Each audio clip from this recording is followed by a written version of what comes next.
Pemirsa, sosok guru besar Universitas Udayana Bali adalah menjadi inspirasi bagi pencari ilmu di Pulau Dewata. Dia adalah Profesor Dr. Igede Pitana. Ditemui di kediamannya Batu Riti, Tabana, Bali, beliau banyak mengungkapkan kehidupannya yang sekarang menjadi seorang pandita atau brahmana bagi umat Hindu Bali.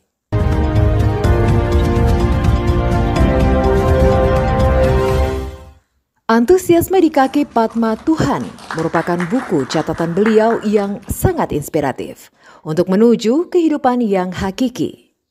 Perjalanan hidupnya mulai dari tiada menjadi ada adalah pengabdiannya untuk Indonesia. Di dunia pendidikan, birokrasi, sampai pada titik saat ini, berikut ungkapannya kepada Linggo Media Suara Batavia. Mengapa saya memilih kehidupan sebagai pendeta sekarang ini? Itu sebenarnya bukan sebuah pilihan yang aneh, melainkan karena memang mandatori bagi seorang Hindu yang baik melaksanakan 4 langkah kehidupan, 4 fase dalam kehidupan di dunia ini, yaitu brahmacari, mulai dari belajar, kemudian grehasta, yaitu membina rumah tangga, mencari kehidupan, mencari harta untuk kepentingan kehidupan. Yang ketiga, mulai kepada warna prasta, yaitu mengurangi secara pelan-pelan ikatan duniawi untuk menuju kepada spiritualitas. Dan yang keempat, betul-betul melepaskan diri dari ikatan duniawi.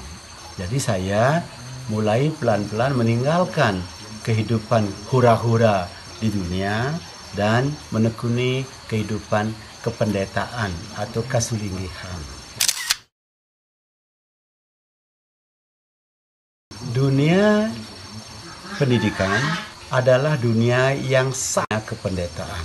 Mengapa demikian? Karena berdasarkan kitab Sara Samuscaya, seorang pendeta itu bukan hanya memimpin upacara tugasnya. Justru tugas mulia seorang pendeta adalah memberikan pendidikan kepada umat, baik itu hal-hal yang menyangkut keagamaan maupun juga menyangkut hal-hal untuk kehidupan. Jadi ilmu tentang kematian dan ilmu tentang kehidupan, ilmu tentang dunia dan ilmu tentang sorga. Kedua-duanya bukan suatu hal yang harus diperlawankan, melainkan harus ada dalam keseimbangan. Ketika saya masih sebagai guru besar di Universitas Udayana, itu sama sekali tidak bertentangan dengan tugas saya sebagai seorang pendeta.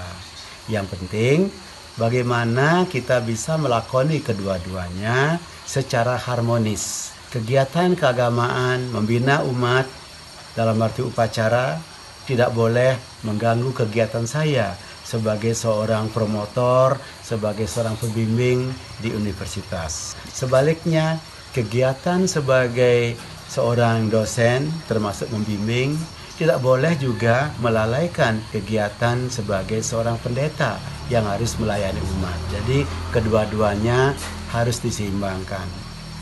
Disinilah dulu saya banyak belajar dari birokrasi, bagaimana kita hadir pada tempat-tempat yang berbeda yang menuntut kita melakukan time management, pengaturan waktu yang sesuai.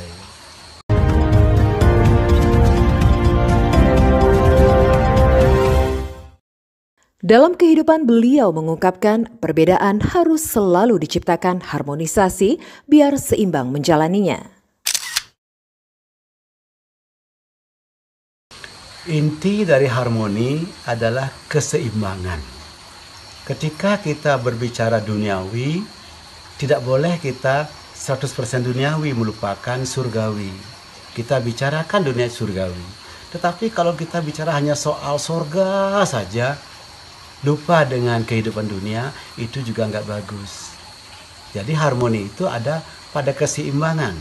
Menyeimbangkan 2 hal yang berbeda, menyeimbangkan 2 hal yang bahkan berlawanan, dan menempatkan masing-masing pada posisinya yang sesuai. Sebagai contoh, dalam ajaran agama Hindu di Bali, masing-masing warna punya tempat. Masing-masing dewa punya tempat.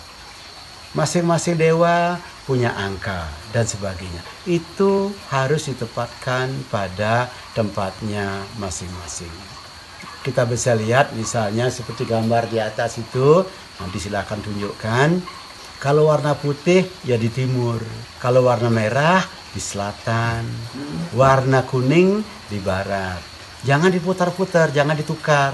Ketika ditukar maka akan terjadi kekacauan-kekacauan. Jadi yang pertama, menyeimbangkan, mengharmoniskan. Yang kedua, meletakkan pada tempat masing-masing secara proporsional dan tidak ada satupun yang mendominasi yang lain. Itulah keseimbangan. Saya selalu mengatakan, sejalan dengan keseimbangan dan harmonis tadi, kita tidak boleh berpandangan dikotomis. Tradisional dengan modern, jangan dipertentangkan. Agama atau spiritualitas dengan ekonomi, jangan dipertentangkan. Justru kedua-duanya saling memperkuat. Mari kita perkuat ekonomi kita untuk memperkuat agama kita, untuk memperkuat spiritualitas kita. Mari kita menjadi orang modern untuk memperkuat tradisi kita. Mari kita belajar tradisi dengan cara yang modern. Jadi, mari kita menyelam dalam-dalam ke lautan tradisi, tetapi kita bersaing terbang ke angkasa, ke dunia internasional. Ini yang saya sebut dengan kombinasi antara tradisionalisasi dengan modernisasi. Kombinasi antara westernisasi dengan indigenisasi.